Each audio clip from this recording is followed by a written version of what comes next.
O ito, nagduda rin ako dito kay Pylon eh.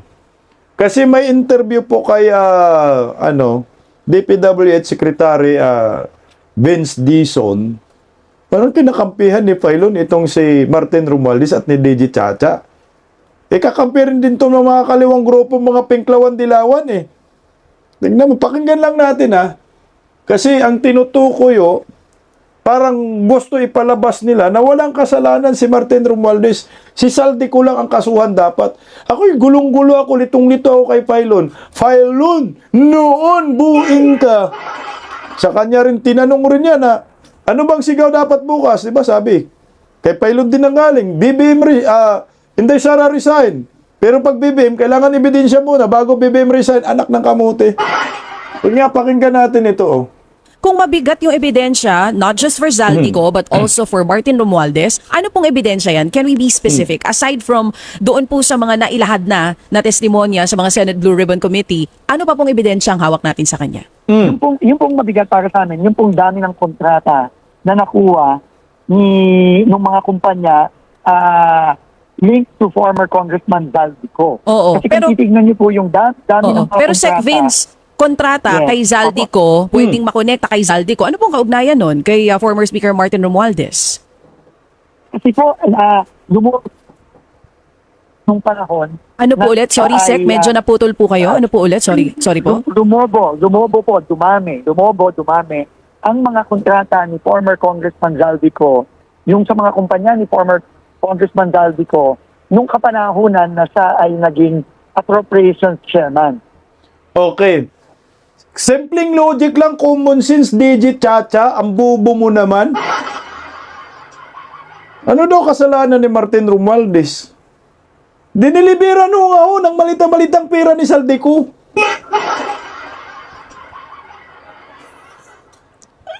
Utangin ng mga to talaga, ginagago ng taong bayan eh. Yan na naman tayo. Pag gustong pa gawing walang sala itong si Martin Romualdez, si Saldico nga, yan ang ginagamit ng nakasangkapan. Yan ang tuta lang talaga ni Bongbong at ni Martin Romualdez. Kung merong mang pwedeng maging state witness, si Saldico. Nakakuha ng maraming kontrata. Sa tingin mo ba? Ako sa akin, sa tingin mo ba? Nakakuha ng maraming kontrata itong si Saldico ay walang kickback o SOP itong si Bongbong at saka itong si Martin Romualdez. Ano po sa tingin ninyo? Ako po'y nagtatanong hindi po ako nag-akusa.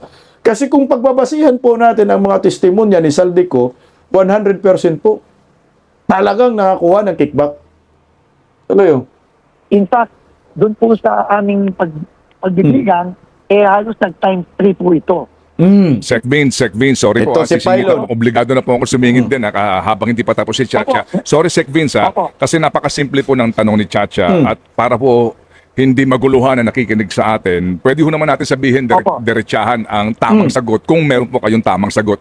Ang tanong nga dito, ano ang kaugnayan ng isang Martin Romualdez sa panahon ng speaker siya na lumobo ang kontrata ng mga kumpanya ni Zaldi? Ano naman ang kaugnayan ni Martin Romualdez kung sakali man po na ibinoto si Zaldico ng Kamara bilang House Committee on Appropriations Chairman? Nasaan ang anomalya doon? Gago!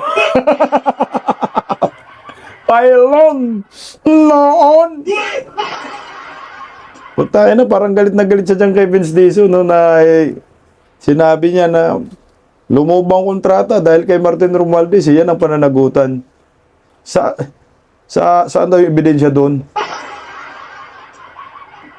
Parang protektado nyo si Tambaloslos Unang-una po, chairman, si former Congressman Zaldico, una pong bindisyon ng Speaker of the House. Alam naman po natin lahat yun. No, so, yung pong link na yun ang ini-establish ng aming referral.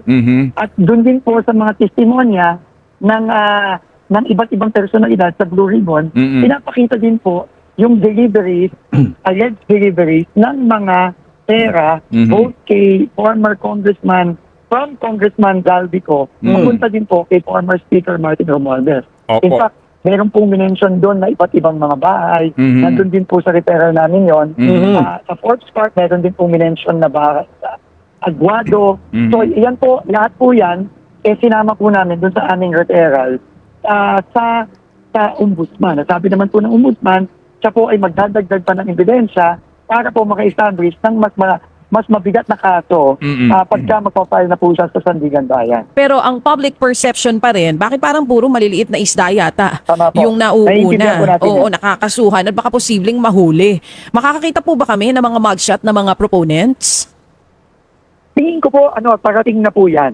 No? Parating na po yan. Ngayon nga po, halimbawa po, no, kay former Congressman Zaldico, siguro wala naman pong makakapagsabi na mag-iit na isda si former Congressman Zaldico. Ang ating problema lang, nasa abroad po siya. No?